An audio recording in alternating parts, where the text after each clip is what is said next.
There are places deep in the Mojave Desert where very few people will ever go. Places that are inhabited by creatures big and small, and spirits, shapeshifters, and me.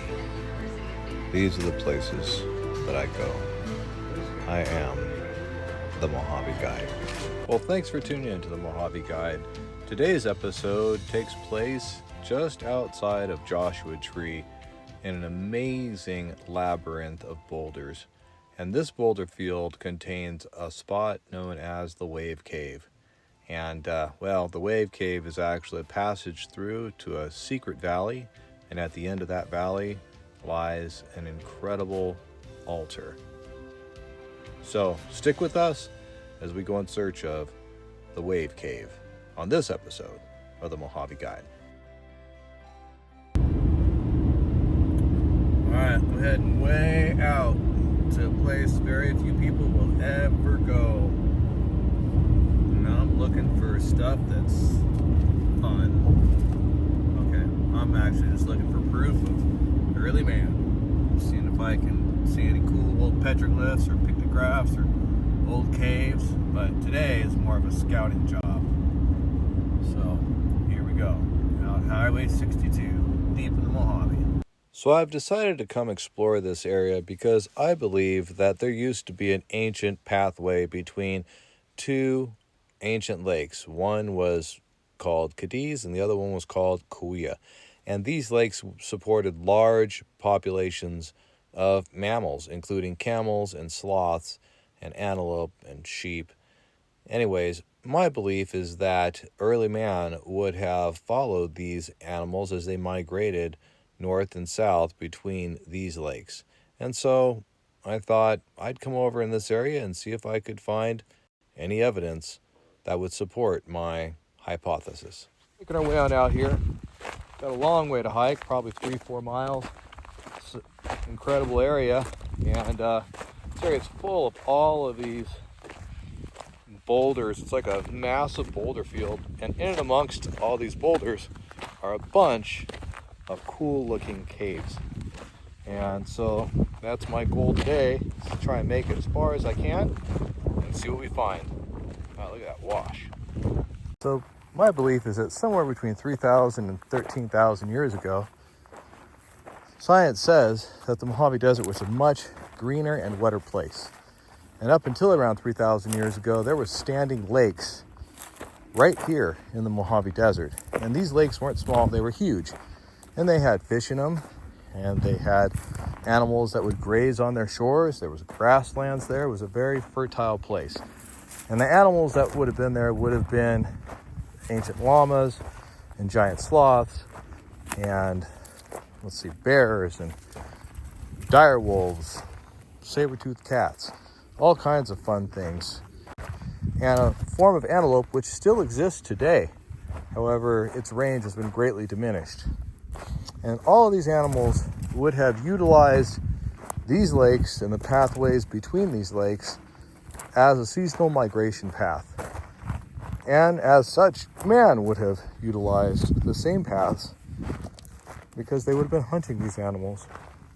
And the reason is, of course, because it's much colder up north during winter than it is down south. So I would way rather be in Palm Springs than I would be in Reno, let's say in December. And considering early man didn't have all the modern things that we had, I think that they'd probably want to be there too. We know that early man would have followed these animals. And we know that the early man were different than we are.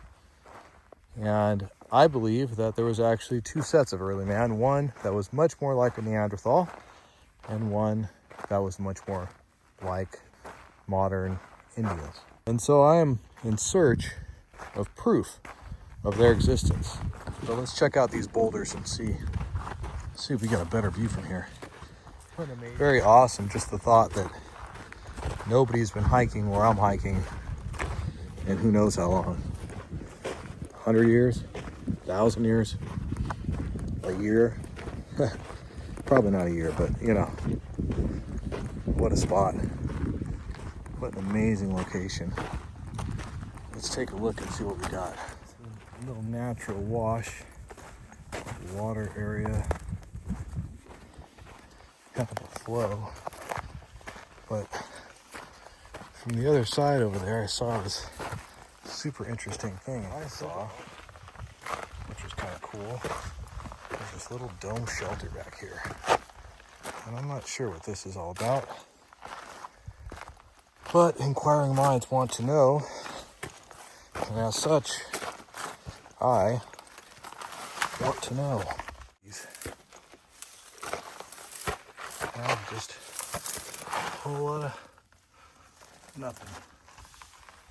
Still worth coming over and checking out though. I think all the caves are over there. They're all getting further down. And I know the wave cave is through this boulder field and yeah, way back there. So I'm gonna have to make my way over there. Whew, okie dokie. So areas like this are very significant because very clearly there's a good amount of water that moves through here, probably more often than not during the summertime.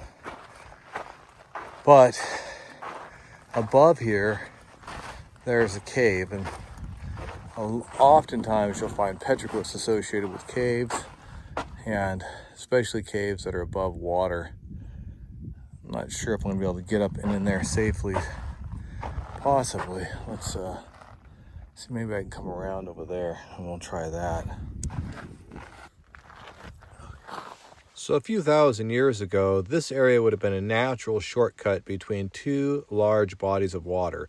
One was a confluence of Lake Danby and Lake Cadiz, which were massive ancient lakes, and the second is Lake Cahuilla. Lake Cahuilla was a lake that measured 110 miles long by 33 miles wide and 300 foot deep. And along its shores, archaeologists have certainly found evidence of villages and farming and agriculture. Therefore, this would have been an ideal trade route for the ancients. Also, the petroglyphs that are found along ancient Lake Cahuilla and the petroglyphs that are found north of Danby are very, very similar. And so I believe that the ancients, many thousands of years ago, when this was all water, would have utilized this as a passageway, as a trade route between the two. And therefore, well, we might get lucky.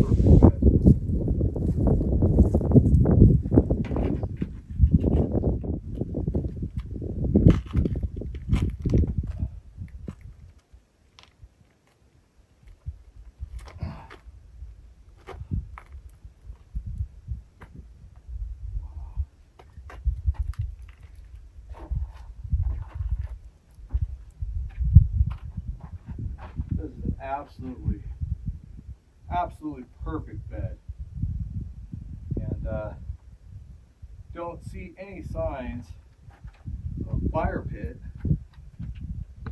Man.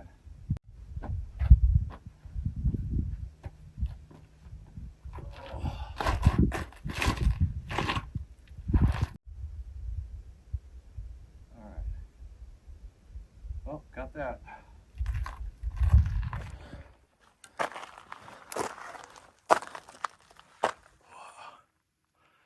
Look at that.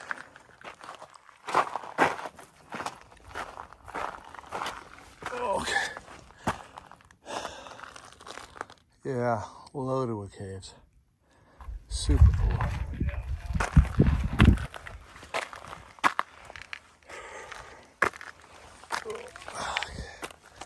Get ourselves one up here. Yikes. Okay. Well, I think it's one canyon over. Dang it.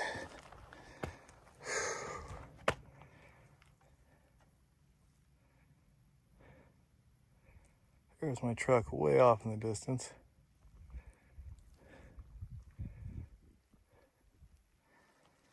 All right.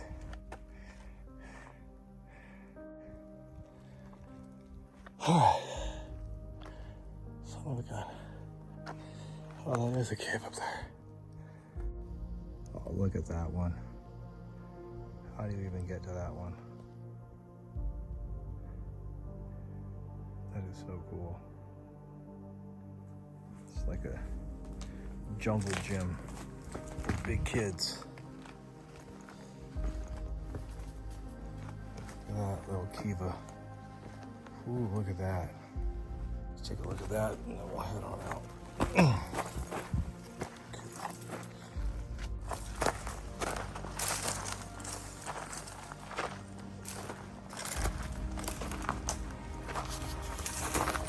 Look at that little home.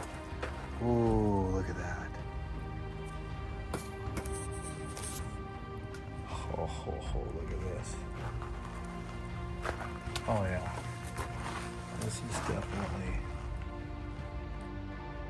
wowee, look at this.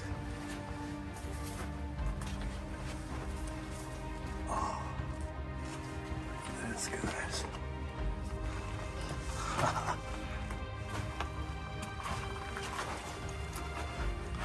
Fully protected. Keeps on going, man. So cool. All right, let's get on out.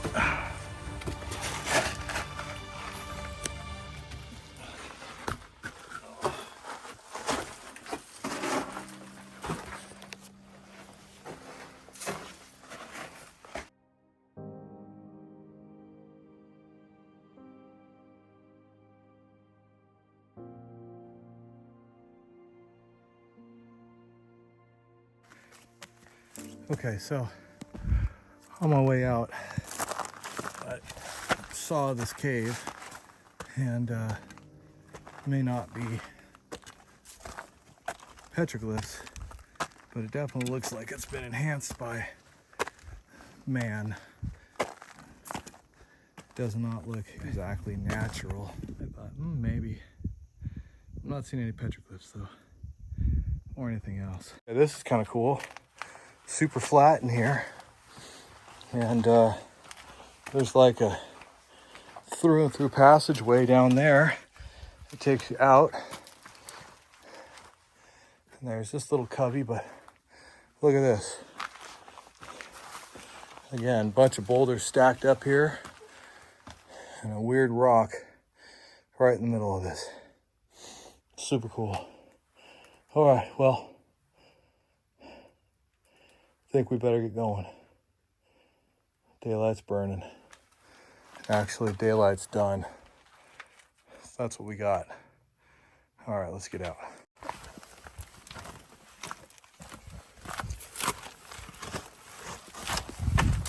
Okay. Ooh, that looks like Stone Age house right there. Look at that cave with the rocks stacked. And the next wave. Oh yeah, that is definitely a Stone Age house. See how those rocks are stacked there? That was not done by mistake. That didn't just happen. That was stacked. Even this one. All right. Look at this, I'm like a kid in a candy shop. Can you guys see this cave back here? Oh my gosh. There is no way that early man was not hanging out in a spot like this. All right, so this is that altar in the middle of nowhere, effectively. It's a super interesting thing is all these little grinding holes or weird patterns in this rock. But more interesting than that is this table by itself. Look at this altar in the middle of the desert. There is this absolutely incredible altar loaded up with all of these crystals. And I'm not going to touch any of them, but super trippy. So weird. It looks like someone made a little spot to bed down there. Absolutely incredible. All right, we're gonna get going. Again, what is this all about? All right, let's get on out.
wave froze on me. What happened? Oh yeah, that's right. I'm in the middle of the desert, and this is a freaking gigantic wave cave. This is the Rip Curl Cave here, deep, deep, deep in Joshua Tree. What's up? How freaking amazing is this? And actually, this cave is even more amazing because this is actually a through and through cave. And from here, I can look out all the way to the west, and it's freaking amazing. You guys are gonna love this. Check this out. Oh, oh, look at this. Oh, oh, wow. Oh, oh, oh, yeah. Oh, look at this. Oh, crawling through the eye.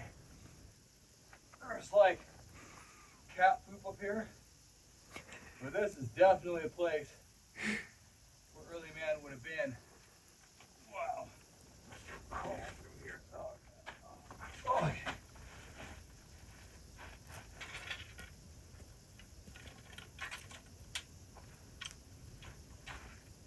Wow. Stacked rock.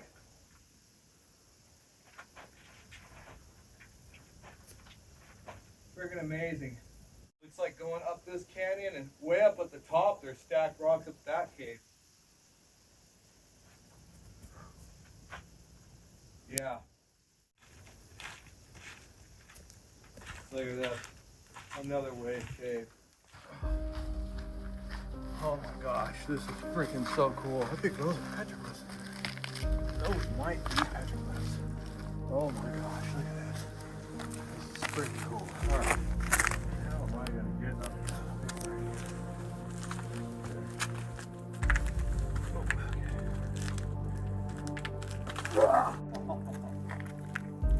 Not that easy.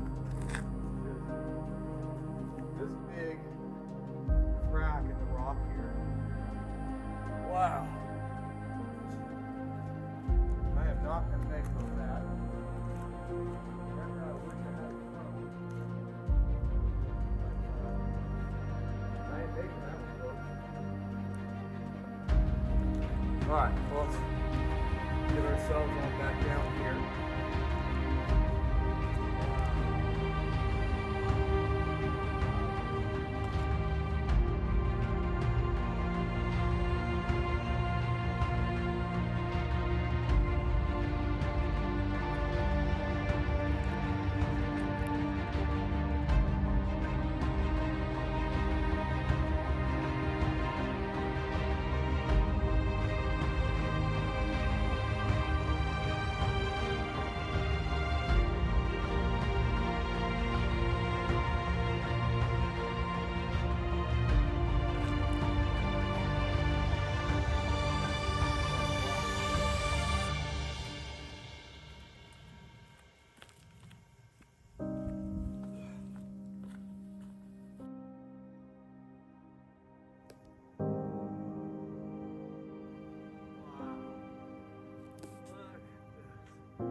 All right, folks, well, this is going to do it.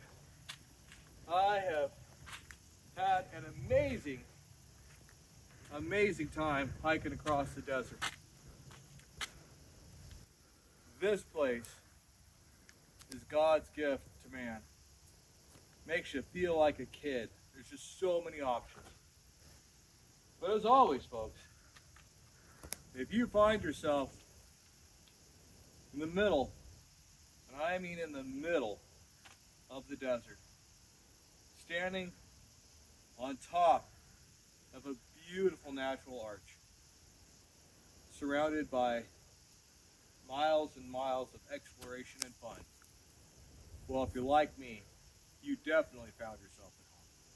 Good night, folks. We'll see you on the next one, and good night.